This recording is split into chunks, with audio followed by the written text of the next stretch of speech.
Après des décennies de soutien, les dispositifs d'incitation à l'investissement locatif se sont révélés très coûteux et pas toujours adaptés aux besoins. Demain, dans la trajectoire de réduction des déficits, le soutien au secteur locatif privé ne pourra plus se concevoir sans contrepartie sociale. Un nouveau modèle doit être réfléchi, mieux ciblé vers les ménages modestes qui éprouvent des difficultés à se loger. Un nouveau modèle pour libérer le pouvoir d'achat des locataires en leur assurant un taux d'effort inférieur à 25%.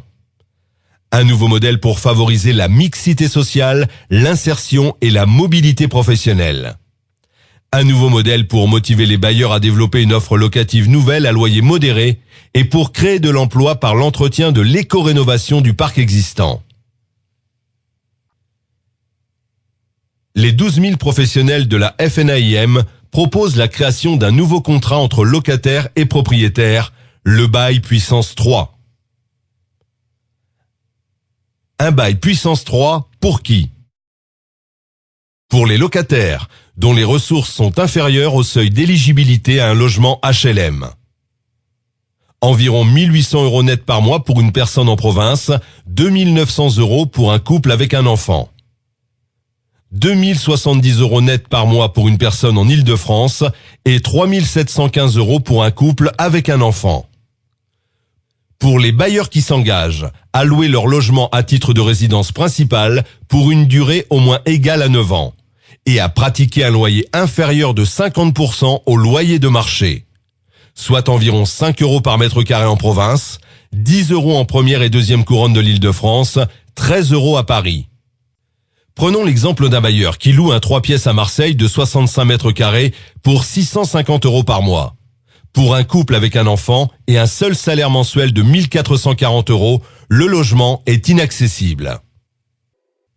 La part du loyer dans son revenu est en effet trop élevée, 45% pour que les aides auxquelles il peut prétendre soient efficaces. Car même après le jeu de l'APL, 96 € par mois, son taux d'effort net de 38% ne lui permet pas d'avoir un reste à vivre suffisant.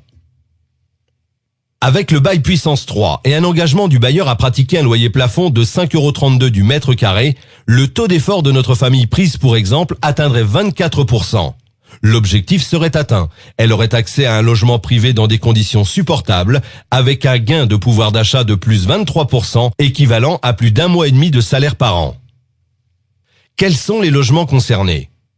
Neufs ou anciens, les logements devront répondre à des normes minimales d'habitabilité et de performance énergétique. Un constat d'essence serait établi par un professionnel préalablement à l'entrée dans les lieux des locataires.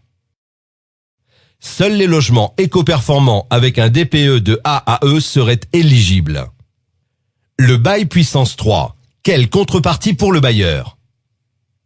Un revenu locatif sécurisé grâce à la garantie des risques locatifs, la GRL. Pendant la location, une déduction spécifique de 100% au titre de ses revenus fonciers. À la revente, un régime de taxation des plus-values dérogatoires avec un abattement de 10% par année de détention au-delà de la 5e, soit une exonération totale au bout de 15 ans.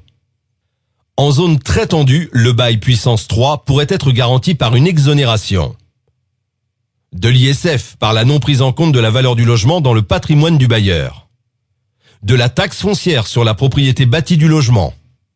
Et pour l'État, le bail puissance 3, c'est une mesure satisfaisant le double critère d'efficacité et d'efficience économique. Une solution pour optimiser les aides à la personne.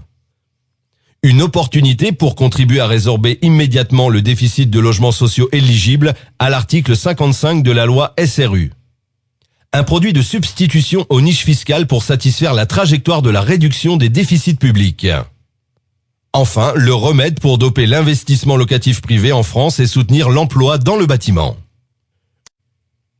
En conclusion, le bail puissance 3, c'est 100% gagnant pour le locataire, pour le bailleur et pour l'État. C'est la solution pour créer le choc d'offres. FNAIM, avec le cube, c'est carré.